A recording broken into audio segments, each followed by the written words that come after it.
একদিন হজরত মুহাম্মদ সাল্লাল্লাহু আলাইহিস সালাম তার প্রিয় কন্যা হজরত ফাতেমা রাদিয়াল্লাহু তাআলা আনহাকে ডেকে বললেন, হে ফাতেমা, এই মদিনায় এমন একজন কাঠুরিয়ার স্ত্রী থাকে, সে এমন একটি বিশেষ আমল করে, যে আমলের কারণে সে তোমার আগে জান্নাতে প্রবেশ করবে।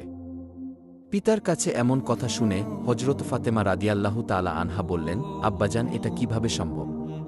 আমি জান্নাতের সকল মহিলাদের সর্দারিনী, আমি শেরে খোদা হজরত আলী রাদিয়াল্লাহু তাআলা আনহুর স্ত্রী, আমি জান্নাতি যুবকদের সর্দার হাসান হুসাইনের মা, আমি বিশ্ব নবীর মেয়ে। তাহলে কিভাবে অন্য কোন মহিলা আমার পূর্বে জান্নাতে প্রবেশ করবে? পূর্বে জান্নাতে প্রবেশের আকাঙ্ক্ষা সবারই থাকে, কিন্তু আমার মর্যাদার আগে সে কিভাবে জান্নাতে যেতে পারে? আব্বাজান, দয়া করে আপনি আমাকে সেই কাঠুরিয়ার স্ত্রীর ঠিকানা বলে দিন, আমি স্বচক্ষে দেখে আসতে চাই সে কি এমন আমল করে যা তাকে এত বড় মর্যাদার অধিকারী করেছে, এবং যে কারণে সে আমার পূর্বে জান্নাতে প্রবেশ করবে। রাসূল সাল্লাল্লাহু আলাইহিস সালাম তখন তাকে বললেন, ফাতেমা, আজকে তুমি বাড়ি ফিরে যাও। কিছুদিন পরে আমি তোমাকে ডেকে নেব এবং আমি তোমাকে সেই কাঠুরিয়ার স্ত্রীর ঠিকানা বলে দেব। হুজুরে পাক সাল্লাল্লাহু আলাইহিস সালামের এই কথা শোনার পর হজরত ফাতেমা রাদিয়াল্লাহু তাআলা আনহা বাড়ি ফিরে আসলেন। এরপর বেশ কিছুদিন অতিবাহিত হয়ে গেল। এর মধ্যে হঠাৎ একদিন হজরত ফাতেমা রাদিয়াল্লাহু তাআলা আনহা খুব অসুস্থ হয়ে পড়লেন। একে তো তিনি অসুস্থ, অন্যদিকে একাধারে ৩ দিন ধরে তার বাড়িতে কোনো খাবার ছিল না। খাবার না খেয়ে এবং অসুস্থতার কারণে হজরত ফাতেমা রাদিয়াল্লাহু তাআলা আনহা খুবই দুর্বল হয়ে পড়লেন। শেরে খোদা হজরত আলীর কাছে তখন কোনো অর্থ ছিল না, যেটা দিয়ে হজরত আলী কোনো খাবার কিনে আনতে পারত। ৩ দিন অতিবাহিত হওয়ার পর হজরত ফাতেমা রাদিয়াল্লাহু তাআলা আনহা হজরত আলী রাদিয়াল্লাহু তাআলা আনহুর হাতে একটি কাপড় দিয়ে বললেন, হে আমার প্রিয় স্বামী, আপনার নিশ্চয়ই মনে আছে আব্বাজান আমাদের বিয়ের দিনে এই কাপড়টি আমাকে উপহার হিসেবে দিয়েছিলেন। এটি আমার জন্য খুবই মূল্যবান এবং বরকতপূর্ণ একটি স্মৃতি। আমার মন চাইছে না এটি বিক্রি করে দেই, কিন্তু তারপরেও যেহেতু আমাদের ঘরে ৩ দিন যাবৎ কোনো খাবার নেই, তাই আপনাকে এই কাপড়টি আমি দিচ্ছি। আপনি এটিকে বাজারে নিয়ে গিয়ে বিক্রি করুন এবং সেই অর্থ দিয়ে কিছু খাবার কিনে আনুন। হজরত আলী রাদিয়াল্লাহু তাআলা আনহু হজরত ফাতেমা রাদিয়াল্লাহু তাআলা আনহার কাছ থেকে সেই কাপড়টি নিয়ে বিক্রির উদ্দেশ্যে বাজারের দিকে রওনা হলেন। কিছুক্ষণ পর তিনি বাজারে পৌঁছে কাপড়টি বিক্রির জন্য বিভিন্ন ক্রেতাকে দেখাতে লাগলেন, কিন্তু কাপড়টি অত্যন্ত পুরনো হওয়ায় কেউ সেটি কেনার জন্য আগ্রহ দেখাল না। ফলে হজরত আলী রাদিয়াল্লাহু তাআলা আনহু খুবই নিরাশ হয়ে পড়লেন। তখন তিনি আল্লাহ রব্বুল আলামিনের দরবারে ফরিয়াদ করলেন, হে রব্বুল আলামিন, এই কাপড়টি অত্যন্ত পুরাতন, তাই কেউ এটিকে কিনতে চাইছে না। দয়া করে আমার এই সংকটের সমাধান করে দিন। আজ ৩ দিন যাবৎ রাসূল সাল্লাল্লাহু আলাইহিস সালামের কলিজার টুকরা হজরত ফাতিমা রাদিয়াল্লাহু তাআলা আনহা এবং তার ২ সন্তান হাসান হুসাইন না খেয়ে আছে। হে মহান রব্বুল আলামিন, আমি যদি আজ এই কাপড়টি বিক্রি করে খাদ্যের ব্যবস্থা না করতে পারি, তবে তাদের আজকেও না খেয়ে থাকতে হবে। অতএব আপনি দয়া করে এমন কাউকে পাঠান যে এই কাপড়টি কিনবে, যাতে আমি খাবার নিয়ে তাদের কাছে ফিরতে পারি। শেরে খোদা হজরত আলী রাদিয়াল্লাহু তাআলা আনহুর এই দোয়ার পরে একজন ক্রেতা তার নিকটে আগমন করল এবং সে তাকে প্রশ্ন করল, আলী, তুমি কি এই কাপড়টি বিক্রি করতে চাও? হজরত আলী রাদিয়াল্লাহু তাআলা আনহু বললেন, জনাব, আমি তো এই কাপড়টি বিক্রি করার জন্যই বাজারে নিয়ে এসেছি। তখন ক্রেতা বলল, কি পরিমাণ অর্থ দিলে তুমি এই কাপড়টি বিক্রি করবে? শেরে খোদা হজরত আলী রাদিয়াল্লাহু জানতেন এই কাপড়টি অত্যন্ত পুরাতন। এর মূল্য সর্বোচ্চ ১ দিরহাম কিংবা ২ দিরহাম হতে পারে। তাই তিনি কোনো দাম না চেয়ে বললেন, জনাব, আপনার যা মর্জি তাই প্রদান করুন, আমি নিজ থেকে এই কাপড়টির কোনো দাম চাচ্ছি না। তখন সেই ক্রেতা বলল, আমি ৬ দিরহাম দিয়ে এই কাপড়টি ক্রয় করতে চাই, তুমি কি বিক্রি করতে রাজি আছো? হজরত আলী রাদিয়াল্লাহু তাআলা আনহু খুশি মনে রাজি হয়ে গেলেন এবং বললেন, জনাব, আপনি আমাকে ৬ দিরহাম দিয়ে এই কাপড়টি ক্রয় করতে পারেন। এরপর ক্রেতা হজরত আলী রাদিয়াল্লাহু তাআলা আনহুকে ৬ দিরহাম দিলেন এবং হজরত আলী রাদিয়াল্লাহু তাআলা আনহু তাকে সেই কাপড়টি হস্তান্তর করলেন। এদিকে আল্লাহ রব্বুল আলামিনের একদল ফেরেশতা অপর একদল ফেরেশতাকে বলতে লাগল, নবীজি সাল্লাল্লাহু আলাইহিস সালামের সাহাবীরা অত্যন্ত দানশীল, তারা সর্বদা সুখে দুঃখে দান করে যান। তখন অন্য একদল ফেরেশতা বলল, হ্যাঁ, নবীজির সাহাবীরা দান করে, তবে সব সময় নয়। যদি তাদের হাতে কিছু থাকে তাহলে তারা তা দান করে, কিন্তু যখন তাদের নিজেদেরই সেই জিনিসের দরকার হয় তখন তারা তা দান করতে দ্বিধা করে। ফেরেশতাদের এই ঝগড়ার সমাধান করতে আল্লাহ রব্বুল আলামিন তাদেরকে বললেন, হে আমার ফেরেশতা, তোমরা একে অপরের মধ্যে ঝগড়া না করে এই বিষয়টি পরীক্ষা করার জন্য শেরে খোদা আলীর কাছে চলে যাও, সে 6 দিরহাম দিয়ে একটি কাপড় বিক্রি করেছে। আমার আলীর কাছে তোমরা সেই 6 দিরহাম চেয়ে দেখো সে তোমাদেরকে দেয় কিনা। তাহলে এর মাধ্যমেই তোমাদের ঝগড়ার সমাধান হয়ে যাবে। আল্লাহ রব্বুল আলামিনের পক্ষ থেকে এই নির্দেশ লাভের পরে একজন ফেরেশতা ফকিরের বেশে হজরত আলী রাদিয়াল্লাহু তাআলা আনহুর কাছে আগমন করলেন। শেরে খোদা হজরত আলী রাদিয়াল্লাহু তাআলা আনহু সেই 6 দিরহাম দিয়ে খাবার কিনতে যাচ্ছিলেন। ইতিমধ্যে ফকির রূপী ফেরেশতা এসে বললেন, হে আল্লাহর বান্দা, আমি কয়েকদিন যাবত না খেয়ে আছি। দীর্ঘদিন না খেয়ে থাকার কারণে আমার শরীরে সামান্যতম নড়াচড়া করার শক্তি নেই। আমি আল্লাহর দোহাই দিয়ে তোমার কাছে ফরিয়াদ করছি, যদি তোমার কাছে কোনো অর্থ থাকে এবং যদি তোমার সামর্থ্য থাকে, তাহলে দয়া করে আমাকে কিছু সাহায্য করো, যাতে আমি খাবার কিনতে পারি এবং আমার ক্ষুধা মিটাতে পারি। ফকিরের এই প্রার্থনা শুনে হজরত আলী রাদিয়াল্লাহু তাআলা আনহু ভাবতে লাগলেন, হে আল্লাহ, আজ 3 দিন যাবৎ আমার স্ত্রী ও সন্তানেরা না খেয়ে রয়েছে। 3 দিন পরে আমার স্ত্রী ফাতেমা আমাকে একটি কাপড় বিক্রি করতে দিলেন। বলা ছিল সেই কাপড় বিক্রি করে তার অর্থ দিয়ে আমি তাদের জন্য কিছু খাবার কিনে নিয়ে যাব। কিন্তু এখন আল্লাহর একজন অসহায় বান্দা আমার কাছে ভিক্ষা প্রার্থনা করছে, এখন আমি কি করব? আমি আমার স্ত্রী ও সন্তানদের জন্য খাবার কিনে নিয়ে যাব, নাকি এই ভিক্ষুককে দান করে দেব? অবশেষে তিনি সিদ্ধান্ত নিলেন এই অর্থগুলো ভিক্ষুককে দান করে দেবেন। এবং তিনি মনে মনে ভাবতে লাগলেন, আল্লাহ আমার উত্তম অভিভাবক, এই ভিক্ষুককে আমি 6 দিরহাম দান করে দেই, আল্লাহ রব্বুল আলামিন আমার জন্য উত্তম ব্যবস্থা করে দেবেন। অতঃপর তিনি সেই 6 দিরহাম ভিক্ষুককে দান করে দিলেন। এরপর হজরত আলী রাদিয়াল্লাহু তাআলা আনহু অত্যন্ত চিন্তিত এবং পেরেশান মনে সামনের দিকে চলতে লাগলেন। ইতিমধ্যে দেখা গেল একজন ব্যক্তি হজরত আলী রাদিয়াল্লাহু তাআলা আনহুর কাছে একটি লাল ঘোড়া নিয়ে আসলো এবং সে তাকে বলল, হে শেরে খোদা আলী, আপনি কি আমার কাছ থেকে এই লাল ঘোড়াটি কিনতে চাচ্ছেন? তখন হজরত আলী রাদিয়াল্লাহু তাআলা আনহু বললেন, ভাই, আমি কিভাবে এই ঘোড়াটি আপনার কাছ থেকে কিনব? আমার কাছে কোনো অর্থ নেই। তখন সেই ব্যক্তি বলল, হে শেরে খোদা হজরত আলী, আমি আপনার কাছে বাকিতে এই ঘোড়াটি বিক্রি করব, আপনি এই ঘোড়াটি নিয়ে ব্যবসা করুন। এরপর ব্যবসায় লাভ হলে আমার মূল্য আমাকে চুকিয়ে দিবেন। হজরত আলী রাদিয়াল্লাহু তাআলা আনহু তখন ভাবলেন, যেহেতু তিনি বাকিতে এই ঘোড়াটি বিক্রি করতে চাইছেন, তাহলে আমার নিতে সমস্যা কোথায়? অতঃপর হজরত আলী রাদিয়াল্লাহু তাআলা আনহু বললেন, আপনি কত দিরহামের বিনিময়ে ঘোড়াটি বিক্রি করবেন? তখন সেই ব্যক্তি বলল, আমি 100 দিরহামের বিনিময়ে এই ঘোড়াটি আপনার কাছে বিক্রি করলাম। হজরত আলী রাদিয়াল্লাহু তাআলা আনহু সেই ঘোড়াটি 100 দিরহামের বিনিময়ে তার কাছ থেকে কিনে নিলেন। এরপর তিনি ঘোড়াটি বিক্রি করার জন্য বাজারের দিকে রওনা করলেন। হজরত আলী রাদিয়াল্লাহু তাআলা আনহু যখন সেই ঘোড়াটি বিক্রি করার জন্য বাজারে নিয়ে এলেন, তখন এক ব্যক্তি এসে তাকে জিজ্ঞাসা করলেন, হে শেরে খোদা হজরত আলী, আপনি কি এই ঘোড়াটি বিক্রি করতে চাইছেন? তখন হজরত আলী রাদিয়াল্লাহু তাআলা আনহু বললেন, ভাই, আমি তো এই ঘোড়াটি বিক্রি করার জন্যই বাজারে নিয়ে এসেছি। অতঃপর সেই ব্যক্তিটি বললেন, আপনি কত দিরহামের বিনিময়ে এই ঘোড়াটি বিক্রি করতে চাচ্ছেন? আলী রাদিয়াল্লাহু তাআলা আনহু নিজে থেকে কোনো দাম না বলে সেই ব্যক্তিকে বললেন, আপনি কত দিরহামের বিনিময়ে এই ঘোড়াটি কিনতে পারবেন? সেই ব্যক্তিটি বলল, আমি 160 দিরহামের বিনিময়ে আপনার কাছ থেকে ঘোড়াটিকে কিনতে চাই। হজরত আলী রাদিয়াল্লাহু তাআলা আনহু চিন্তা করলেন, আমি তো এই ঘোড়াটি 100 দিরহামের বিনিময়ে কিনেছি, আর তিনি আমাকে মূল্য দিতে চাইছেন 160 দিরহাম, অতএব এতে আমার 60 দিরহাম লাভ হবে। তখন হজরত আলী রাদিয়াল্লাহু তাআলা আনহু বললেন, ভাই, আমি আপনার কাছে 160 দিরহামের বিনিময়ে এই ঘোড়াটি বিক্রি করে দিলাম। অতঃপর সেই ব্যক্তিটি 160 দিরহামের বিনিময়ে হজরত আলীর কাছ থেকে সেই ঘোড়াটি কিনে নিলেন। হজরত আলী রাদিয়াল্লাহু তাআলা আনহু যে ব্যক্তির কাছ থেকে ঘোড়াটি কিনেছিলেন তাকে 100 দিরহাম পরিশোধ করার পরেও তার কাছে রয়ে গেল 60 দিরহাম। তিনি 6 দিরহাম আল্লাহর রাস্তায় দান করেছিলেন, আল্লাহ রব্বুল আলামিন তার বিনিময়ে তাকে 10 গুণ বৃদ্ধি করে 60 দিরহাম ফেরত দিলেন। অতঃপর সেই 60 দিরহামের বিনিময়ে শেরে খোদা হজরত আলী রাদিয়াল্লাহু তাআলা আনহু বিপুল পরিমাণ খাদ্য কিনে বাড়ির পথে রওনা হলেন। যখন তিনি বিপুল পরিমাণে খাদ্য কিনে বাড়িতে ফিরে আসলেন, তখন হজরত ফাতেমা রাদিয়াল্লাহু তাআলা আনহা তাকে বললেন, হে আলী, আমি তোমাকে যে কাপড় বিক্রি করতে বলেছিলাম সেই কাপড়ের মূল্য দিয়ে তো এত পরিমাণ খাবার কেনা সম্ভব না। তাহলে তুমি এত খাবার কেনার অর্থ কোথায় পেলে? তুমি আগে আমাকে এই কথার উত্তর দাও, তারপরে আমার বাড়িতে প্রবেশ করতে পারবে। হজরত আলী রাদিয়াল্লাহু তাআলা আনহু বললেন, ফাতেমা, আগে আমি বাড়িতে প্রবেশ করি, তারপরে না হয় আমি তোমাকে প্রকৃত ঘটনা খুলে বলবো। কিন্তু হজরত ফাতেমা রাদিয়াল্লাহু তাআলা আনহা তাকে বললেন, আগে আপনি প্রকৃত ঘটনা খুলে বলুন, তারপরে আপনি বাড়িতে প্রবেশ করতে পারবেন।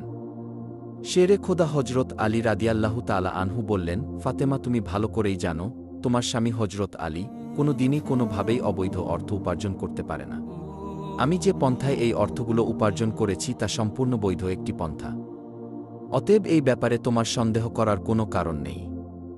কিন্তু হজরত ফাতেমা রাদিয়াল্লাহু তাআলা আনহা হজরত আলী রাদিয়াল্লাহু তাআলা আনহুর এই কথাগুলো তেমনভাবে বুঝতে চাইছিলেন না। হজরত আলী এবং হজরত ফাতেমার মাঝে এই ঘটনা ঘটার কিছুদিন পর রাসূলে পাক সাল্লাল্লাহু আলাইহিস সালাম হজরত ফাতেমা রাদিয়াল্লাহু তাআলা আনহাকে তার দরবারে ডাক দিলেন। অতঃপর তিনি তাকে বললেন, হে ফাতেমা তোমার কি মনে আছে, আমি কিছুদিন পূর্বে তোমাকে বলেছিলাম একজন কাঠুরিয়ার স্ত্রী তোমার পূর্বে জান্নাতে প্রবেশ করবে। তখন ফাতেমা রাদিয়াল্লাহু তাআলা আনহা বললেন, আব্বাজান অবশ্যই আমার মনে আছে এবং আমি সেই কাঠুরিয়ার স্ত্রীর সঙ্গে সাক্ষাৎ করার জন্য অধীর আগ্রহে ব্যাকুল হয়ে আছি। দয়া করে আপনি আমাকে তার ঠিকানা বলুন, আমি দেখে আসতে চাই কোন আমলের কারণে কাঠুরিয়ার স্ত্রী আমার পূর্বে জান্নাতে প্রবেশ করবে। তখন হজরত মুহাম্মদ সাল্লাল্লাহু আলাইহিস সালাম তাকে বললেন, হে ফাতেমা, কোনো এক নির্জন জঙ্গলের মাঝে সেই কাঠুরিয়া ও তার স্ত্রী বসবাস করে, তুমি যাও তার সঙ্গে সাক্ষাৎ করে এসো। রাসূল সাল্লাল্লাহু আলাইহিস সালামের কাছ থেকে কাঠুরিয়ার স্ত্রীর ঠিকানা পেয়ে হজরত ফাতেমা রাদিয়াল্লাহু তাআলা আনহা তার সাথে সাক্ষাৎ করার জন্য রওনা হলেন। হজরত ফাতেমা রাদিয়াল্লাহু তাআলা আনহা যখন কাঠুরিয়ার বাড়িতে এসে পৌঁছালেন তখন তিনি সালাম দিয়ে বললেন, বাড়িতে কেউ আছেন? আমি নবীর মেয়ে হজরত ফাতেমা বলছি। আমি কি বাড়ির ভিতরে আসতে পারি? তখন বাড়ির ভিতর থেকে আওয়াজ আসলো, আমি পরম সৌভাগ্যবান, আমার বাড়িতে নবীর মেয়ে হজরত ফাতেমা আগমন করেছেন। হে আল্লাহর নবীর মেয়ে ফাতেমা, আপনি বলুন কেন আমার বাড়িতে আগমন করেছেন? তখন হজরত ফাতেমা রাদিয়াল্লাহু তাআলা আনহা বললেন, আমি আপনার সাথে দেখা করতে চাই, দয়া করে আমাকে ভিতরে আসতে দিন। তখন কাঠুরিয়ার স্ত্রী বলল, হে আল্লাহর নবীর মেয়ে, হে জান্নাতের সর্দারিনী, আপনার সাথে দেখা করার একান্ত ইচ্ছা এবং আগ্রহ আমার মনেও রয়েছে, কিন্তু তারপরেও আমি আপনাকে ঘরে আসার অনুমতি দিতে পারি না, কেননা এটি আমার স্বামীর ঘর, আর আমি আমার স্বামীকে না বলে কোনো মানুষকে ঘরে ঢোকার অনুমতি দিতে পারি না। দয়া করে আপনি আগামীকাল কে আসবেন, আমি আমার স্বামীর কাছ থেকে আপনার ব্যাপারে অনুমতি নিয়ে রাখব। যদি আমার স্বামী অনুমতি দান করেন তবে কেবল আপনাকে ঘরে প্রবেশ করার অনুমতি দিতে পারি। কাঠুরিয়ার স্ত্রীর কাছ থেকে এই কথা শোনার পরে হজরত ফাতেমা রাদিয়াল্লাহু তাআলা আনহা বাড়িতে ফিরে গেলেন। দ্বিতীয় দিন যখন তিনি কাঠুরিয়ার স্ত্রীর সঙ্গে দেখা করার জন্য বাড়ি থেকে বের হবেন তখন হাসান রাদিয়াল্লাহু তাআলা আনহু তাকে জড়িয়ে ধরে বললেন, আম্মাজান আপনি কালকে কোথায় গিয়েছিলেন, আপনাকে আমি খুঁজে পাচ্ছিলাম না। আম্মাজান আজকে আপনি যেখানে যাচ্ছেন দয়া করে আমাকে আপনার সাথে নিন। হজরত ফাতেমা রাদিয়াল্লাহু তাআলা আনহা তখন তার বড় পুত্র হজরত হাসানকে তার সাথে নিয়ে রওনা করলেন। কিছুক্ষণ পর তিনি কাঠুরিয়ার স্ত্রীর বাড়িতে পৌঁছে গেলেন। অতঃপর তিনি সালাম দিয়ে বললেন, বাড়িতে কি কেউ আছেন? আমি নবীর মেয়ে ফাতেমা বলছি এবং আমার সাথে আমার বড় পুত্র হাসান রয়েছে, আমি কি বাড়ির ভিতরে আসতে পারি? তখন ভিতর থেকে আওয়াজ দিয়ে কাঠুরিয়ার স্ত্রী বলল, হে নবীর মেয়ে ফাতেমা, আপনার সাথে দেখা করার আগ্রহ আমার মনেও রয়েছে। আমি গতকালকে আমার স্বামীর কাছ থেকে আপনার ব্যাপারে অনুমতি নিয়েছিলাম, কিন্তু আপনার সাথে আপনি আপনার বড় পুত্র হাসানকে নিয়ে এসেছেন, তার ব্যাপারে আমি আমার স্বামীর কাছ থেকে অনুমতি গ্রহণ করিনি। এই কারণে আমি আপনাকে ঘরে প্রবেশ করার অনুমতি দিতে পারি, কিন্তু আপনার পুত্র হাসানকে অনুমতি দিতে পারি না। দয়া করে আপনি আগামীকাল আসবেন, আপনার পুত্র হাসানের ব্যাপারে আমার স্বামীর কাছ থেকে অনুমতি নিয়ে রাখব। কাঠুরিয়ার স্ত্রীর কাছ থেকে এই কথা শোনার পর হজরত ফাতেমা রাদিয়াল্লাহু তাআলা আনহা আবারও বাড়ি ফিরে গেলেন। পরের দিন আবারও তিনি যখন কাঠুরিয়ার স্ত্রীর সঙ্গে দেখা করার জন্য রওনা করবেন তখন তার ছোট ছেলে হজরত হুসাইন তাকে জড়িয়ে ধরে বললেন, আম্মাজান আপনি 2 দিন ধরে কোথায় যাচ্ছেন, আমি আপনাকে খুঁজে পাচ্ছি না, আজকে আপনি আমাকেও সঙ্গে নিয়ে যান। হজরত ফাতেমা রাদিয়াল্লাহু তাআলা আনহা তখন 2 পুত্র হজরত হাসান ও হোসাইনকে সঙ্গে নিয়ে আবারও সেই কাঠুরিয়ার স্ত্রীর বাড়িতে যাওয়ার জন্য রওনা করলেন। অতঃপর বাড়ির সামনে গিয়ে সালাম দিয়ে বললেন, বাড়িতে কি কেউ আছেন? আমি নবীর মেয়ে হজরত ফাতেমা এসেছি এবং আমার সাথে আমার 2 পুত্র হাসান এবং হোসাইন রয়েছে। বাড়ির ভিতর থেকে কাঠুরিয়ার স্ত্রী আওয়াজ দিয়ে বললেন, হে নবীর মেয়ে ফাতেমা, আপনার সঙ্গে দেখা করার আগ্রহ ও আকাঙ্ক্ষা আমার মনের মধ্যেও রয়েছে। গতকাল আপনার ব্যাপারে এবং আপনার বড় ছেলে হাসানের ব্যাপারে আমার স্বামীর কাছ থেকে অনুমতি নিয়েছি, কিন্তু আপনার ছোট ছেলে হোসাইনের ব্যাপারে আমার স্বামীর কাছ থেকে কোনো অনুমতি গ্রহণ করিনি। দয়া করে আজকেও আপনি ফিরে যান এবং আগামীকালকে আপনি আসবেন। আগামী কালকে আপনাদের 3 জনের ব্যাপারে আমি অনুমতি গ্রহণ করে রাখব। কাঠুরিয়ার স্ত্রীর এই কথা শোনার পর হজরত ফাতেমা রাদিয়াল্লাহু তাআলা আনহা আবার বাড়িতে ফিরে এলেন।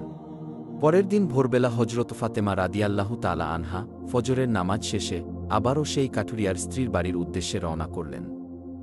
যখন তিনি কাঠুরিয়ার স্ত্রীর বাড়ির সামনে এসে সালাম দিলেন, তখন সাথে সাথে কাঠুরিয়ার স্ত্রী হজরত ফাতেমা রাদিয়াল্লাহু তাআলা আনহাকে ঘরে প্রবেশ করার অনুমতি দিলেন।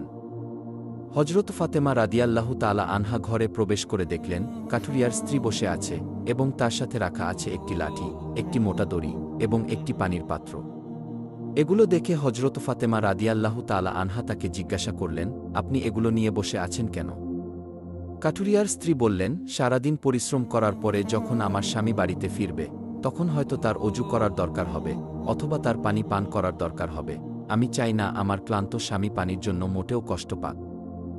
আমার স্বামীর পানির দরকার হলে সাথে সাথে আমি তার কাছে পানি পৌঁছে দিতে পারি, এই কারণেই আমি পানি নিয়ে বসে আছি। হজরত ফাতেমা রাদিয়াল্লাহু তাআলা আনহা আবার জিজ্ঞাসা করলেন, হে বোন, তাহলে এই লাঠি নিয়ে বসে আছো কেন এবং এই রশির কেন দরকার? কাঠুরিয়ার স্ত্রী তখন উত্তর দিলেন, আমার স্বামী যদি কোনো কারণে আমার উপর অসন্তুষ্ট হয় এবং আমাকে শাস্তি দেওয়ার ইচ্ছা করে, তখন তার দরকার হবে একটি লাঠি এবং আমাকে বেঁধে শাস্তি দিতে পারে, তার জন্য দরকার হবে একটি রশি। আমি চাই না এই জিনিসগুলি খোঁজাখুঁজি করতে গিয়ে আমার স্বামীর কোনো রকম কষ্ট হোক, এজন্য আমার সামনে এই জিনিসগুলো নিয়ে বসে আছি। যখনই আমার স্বামী আমাকে কোনো কারণে শাস্তি দিতে চাইবে, তখনই তার সামনে লাঠি এবং রশি আছে, যাতে তিনি আমাকে রশি দিয়ে বেঁধে লাঠি দিয়ে শাস্তি দিতে পারেন। হজরত ফাতেমা রাদিয়াল্লাহু তাআলা আনহা কাঠুরিয়ার স্ত্রীর স্বামীর ভক্তি দেখে বিস্ময়ে হতবাক হয়ে গেলেন। অতঃপর তিনি তাকে আর কিছু না বলে নবী করিম সাল্লাল্লাহু আলাইহিস সালামের দরবারে ফিরে আসলেন। তখন রাসূল সাল্লাল্লাহু আলাইহিস সালাম তাকে বললেন, ফাতেমা, তুমি কি সেই কাঠুরিয়ার স্ত্রীর সাথে দেখা করে এসেছ? ফাতেমা রাদিয়াল্লাহু তাআলা আনহা বললেন, আব্বাজান, হ্যাঁ, আমি তার সাথে দেখা করে এসেছি। নবী করিম সাল্লাল্লাহু আলাইহিস সালাম বললেন, ফাতেমা, তুমি কি দেখেছ? হজরত ফাতেমা রাদিয়াল্লাহু তাআলা আনহা তখন বললেন, আব্বাজান, আমি দেখেছি সেই মেয়েটি অত্যন্ত স্বামীভক্ত। তখন মুহাম্মদ সাল্লাল্লাহু আলাইহিস সালাম বললেন, ফাতেমা, তার কাছ থেকে তোমার শেখার অনেক কিছু রয়েছে। হজরত ফাতেমা রাদিয়াল্লাহু তাআলা আনহা তখন বললেন, আব্বাজান, আমি তার কাছ থেকে কি কি শিক্ষা গ্রহণ করতে পারি এবং সে কিভাবে আমার পূর্বে জান্নাতে প্রবেশ করবে, এই ব্যাপারটি আমাকে বুঝিয়ে বলুন। রাসূল সাল্লাল্লাহু আলাইহিস সালাম তখন বললেন, হে ফাতেমা, শোনো, তুমি কিছুদিন আগে তোমার স্বামী আলীকে একটি পুরাতন কাপড় বিক্রি করার জন্য দিয়েছিলে। হজরত আলী সেই কাপড় বিক্রি করে তার অর্থ দিয়ে তোমাদের জন্য অনেক খাবার কিনে এনেছিল।